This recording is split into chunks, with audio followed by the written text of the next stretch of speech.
আমেরিকায় ঢোকার পরে যদি আপনি নির্ধারিত সময়সীমা অতিক্রম করে ফেলেন, অর্থাৎ যে সময়টুকু আপনাকে থাকতে দেওয়া হয়েছিল, অনুমতি দেওয়া হয়েছিল, তার থেকে যদি বেশি সময় থাকেন, তারপরে আপনি কি চাইলে গ্রিন কার্ডের আবেদন করতে পারেন? এবং আবেদন যদি করেন তাহলে কি আপনার সেই গ্রিন কার্ডটা বাতিল হবে নাকি গ্রিন কার্ডটা হয়ে যাবে? Can you get a green card if you overstay your visa? দর্শক বন্ধুরা, this is me Robin from Florida. Welcome back to Bangla vibes. আজকের ভিডিওটাতে এই সম্পর্কে সংক্ষেপে আলোচনা করছি। Stay tuned.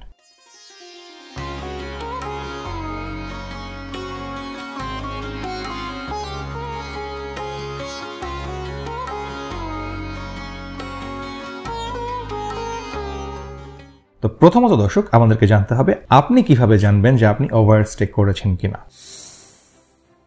আর 2 নাম্বার হচ্ছে, আপনি যে ওভারস্টে করেছেন সেটা অথরিটি কিভাবে জানবে, বা USCIS কিভাবে জানবে, আমেরিকান গভর্নমেন্ট কিভাবে জানবে যে আপনি ওভারস্টে করেছেন।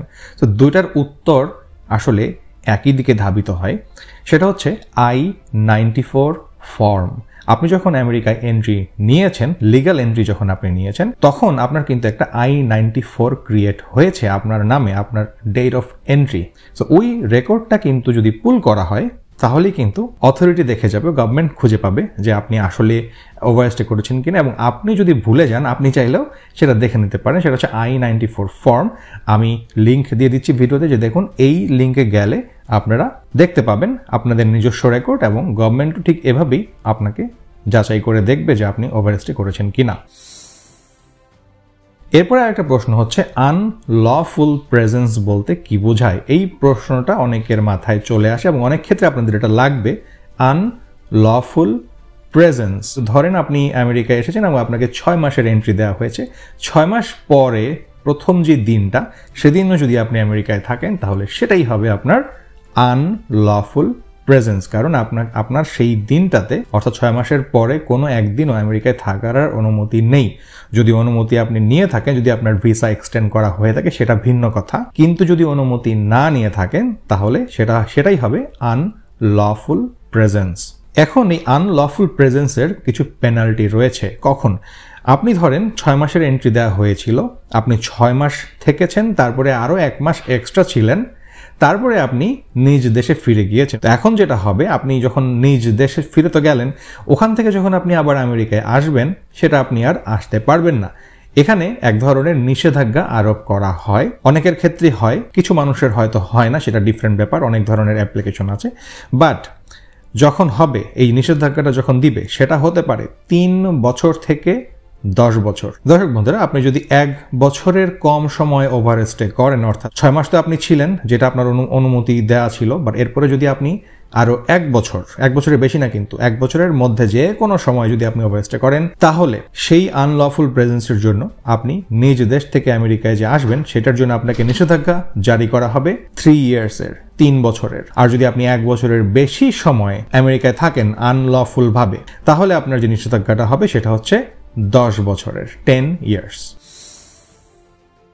এবারে যেটা বলবো সেটা হচ্ছে ইলিগাল প্রেজেন্স। আনলফুল প্রেজেন্স এবং ইলিগাল এন্ট্রি বা ইলিগাল প্রেজেন্স দুটা ভিন্ন জিনিস। ইলিগাল প্রেজেন্স বা ইলিগাল এন্ট্রি হচ্ছে সেটাই যখন আপনি আমেরিকায় প্রবেশ করছেন, সেটা অবৈধভাবে করছেন, ইলিগাল ওয়েতে করছেন, এবং আপনার নামে কোনো I-94 ফর্ম ইস্যু হচ্ছে না। সেই সময়টাকে, সেই এন্ট্রিটাকে বলা হয় ইলিগাল এন্ট্রি। অর্থাৎ আপনি আমেরিকায় এখন আছেন ট্যুরিস্ট ভিসা নিয়ে, অথবা নন ইমিগ্রেন্ট হিসাবে আপনি আমেরিকায় এখন আছেন, কিন্তু আপনার যদি কোনো I-94 না থাকে, তাহলে সেটা হচ্ছে ইলিগাল প্রেজেন্স। আপনি ইলিগালি এন্ট্রি করেছেন, আপনার কোনো I-94 নেই। আচ্ছা, এবার একটা প্রশ্নের উত্তর, সেটা হচ্ছে আপনি যদি আমেরিকায় ইলিগাল ভাবে আসেন তাহলে কি আপনি গ্রিন কার্ড পেতে পারেন কিনা? তো নর্মালি যেটা হয়, আপনি যদি অবৈধভাবে আমেরিকায় প্রবেশ করে থাকেন এবং তারপরে যদি আপনি নিজ দেশে ফেরত যেতে পারেন 180 দিনের ভেতরে, মনে রাখবেন 180 দিন, 180 দিনের ভেতরে যদি আপনি নিজ দেশে ফেরত যেতে পারেন, তাহলে আপনি সেখানে নিজ দেশে গিয়ে পুনরায় ভিসার জন্য আবেদন করতে পারেন এবং আপনার জন্য কোনো ধরনের নিষেধাজ্ঞা দেওয়া হবে না। আপনি যদি ভিসা পেয়ে যান, চলে আসবেন। এটা হচ্ছে 1 নাম্বার। 2 নাম্বার হচ্ছে, আপনি যদি 180 দিনের বেশি অতিক্রম করেন, লিগ্যালভাবে থাকেন, এবং আপনি সামহাও নিজ দেশে ফেরত যান, সেটা ডিপোর্টেশনের মাধ্যমে হতে পারে, অথবা আপনি যেভাবেই হোক গেছেন, তখন কিন্তু নিষেধাজ্ঞা দিবে। সেটা ওই যে একটু আগে যেভাবে বললাম সেভাবেই 3 বছর থেকে 10 বছরের হতে পারে। দর্শক বন্ধুরা, আমি এইমাত্র যেটা বললাম সেটা কিন্তু হচ্ছে ইলিগাল এন্ট্রি যারা করছে তাদের জন্য। তো ইলিগাল এন্ট্রি যারা করছে তারা যদি আমেরিকায় থাকা অবস্থায় গ্রিন কার্ড পেতে চায়, তাহলে লয়ারের মাধ্যমে প্রসেসিং আছে, করতে পারেন। বাট এটাতে এমন না যে 100% চান্স যে হয়ে যাবে, এটাতে অনেক কাঠ খড় পোড়াতে হয়। বাট চেষ্টা করতে পারেন, আপনারা করতে পারেন। ওকে, এখন হচ্ছে সেই আসল প্রশ্ন। আমি যদি আমেরিকায় ওভারস্টে করি, আমি লিগালভাবে ঢুকেছি, আমার I-94 আছে, কিন্তু আমি ওভারস্টে করে ফেলেছি, আমি এখন 6 মাস হয়ে গেছে, 6 মাসের পরে আমি আরও 1 মাস যাবত আমি এখনও আমেরিকায় আছি, এখন কি আমি গ্রিন কার্ড পেতে পারবো কিনা? দর্শক বন্ধুরা, আপনি অ্যাবসোলুটলি এটা করতে পারবেন। আপনি অ্যাডজাস্টমেন্ট অফ স্ট্যাটাসের মাধ্যমে গ্রিন কার্ডের জন্য অ্যাপ্লাই করতে পারবেন, এবং এটার জন্য ইমিডিয়েট রিলেটিভ যারা রয়েছে, আমেরিকান সিটিজেন ইমিডিয়েট রিলেটিভ, তারা আপনার জন্য পিটিশনও করতে পারবে। তো এই ইমিডিয়েট রিলেটিভ কারা? ইমিডিয়েট রিলেটিভ হচ্ছে প্যারেন্টস, স্পাউস, চিলড্রেন এবং সিবলিং, বাবা মা, স্ত্রী অথবা স্বামী, সন্তান অথবা ভাই বোন, এরাই হচ্ছে ইমিডিয়েট রিলেটিভ। এরা আপনার জন্য পিটিশন যদি করে, আপনি অ্যাডজাস্টমেন্ট অফ স্ট্যাটাসের জন্য অ্যাপ্লাই করতে পারবেন, এবং এভাবে আপনি গ্রিন কার্ড পেতে পারবেন। যখন আপনি অ্যাডজাস্টমেন্ট অফ স্ট্যাটাসের জন্য অ্যাপ্লাই করেছেন, তখন আপনি চাইলে অ্যাডভান্স প্যারোলে দেশের বাইরে ঘুরে আসারও অনুমতি নিতে পারেন, এটাও সম্ভব। ইভেন যখন আপনি অ্যাডজাস্টমেন্ট অফ স্ট্যাটাসের জন্য অ্যাপ্লাই করেছেন, আপনি ওয়ার্ক পারমিটের আবেদন করতে পারেন, যেটা টেম্পোরারি ওয়ার্ক পারমিট বলে, এবং আপনি যতদিন পর্যন্ত গ্রিন কার্ড পাচ্ছেন না, ওই টেম্পোরারি ওয়ার্ক পারমিট দিয়ে আপনি কাজ করতে পারেন। তো আপনি যদি ওভারস্টে করেন, দেয়ার ইজ এ পসিবিলিটি যে আপনি অ্যাডজাস্টমেন্ট অফ স্ট্যাটাসের মাধ্যমে গ্রিন কার্ডের জন্য অ্যাপ্লাই করতে পারেন। এটা যে 100% হয়ে যাবে এটা আমি গ্যারান্টি দিতে পারি না, ডিনাই হতেই পারে, কিন্তু আপনি থাকতে পারবেন। ওভারস্টে করার পরে আপনি অ্যাপ্লাই করতে পারবেন গ্রিন কার্ডের জন্য। যদি হয়ে যায়, আপনি তো গ্রিন কার্ড পেয়ে গেলেন। এখন অনেকের মাথায় প্রশ্ন যে আমি তো ওভারস্টে করতেছি, কিন্তু আমার তো কোনো ইমিডিয়েট রিলেটিভ নাই, তাহলে কি হবে?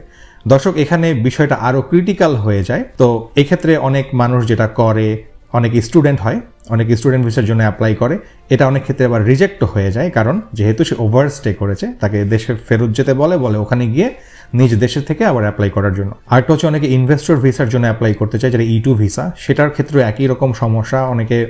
অনেক সময় লয়ার যদি বলে যে না, আপনার এটা আসলে হবে না, আপনার সিচুয়েশন অনেক ক্রিটিক্যাল, আপনি বেশি দিন ওভারস্টে করে ফেলছেন, আপনার উচিত হবে দেশে গিয়ে আবার ব্যাক করা। তো লয়ার এসব ক্ষেত্রে তখন প্রয়োজন হবে, এবং এটা আমি আপনাদেরকে বলে রাখতেছি, যদি আপনার ইমিডিয়েট কোনো রিলেটিভ না থাকে এবং আপনি ওভারস্টে করে থাকেন এবং আপনি গ্রিন কার্ড পেতে চাচ্ছেন, আমি আবারও বলি, আপনি ওভারস্টে করেছেন, আপনার কোনো ইমিডিয়েট রিলেটিভ নাই যিনি কিনা আমেরিকান সিটিজেন, কিন্তু আপনি আমেরিকায় থাকতে চাচ্ছেন, গ্রিন কার্ড পেতে যাচ্ছেন, সেই ক্ষেত্রে লয়ার ইজ এ মাস্ট। আপনাকে ফার্স্টে তো বের করতে হবে যে আপনি কিভাবে গ্রিন কার্ড পাবেন। সেটা চাকরির থ্রুতে হতে পারে, ইনভেস্টর ভিসার মাধ্যমে হতে পারে, নানাবিধভাবে হতে পারে। সেই সাথে একজন lawyer is a must. Lawyer আপনাকে গাইড করবে যে কি করতে হবে। লয়ার কিন্তু আপনার পক্ষে কাজ করবে।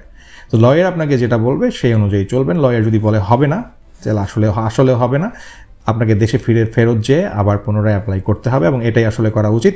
আদারওয়াইজ ওই যে নিষেধাজ্ঞাগুলো কিন্তু চলে আসবে আপনার নামে।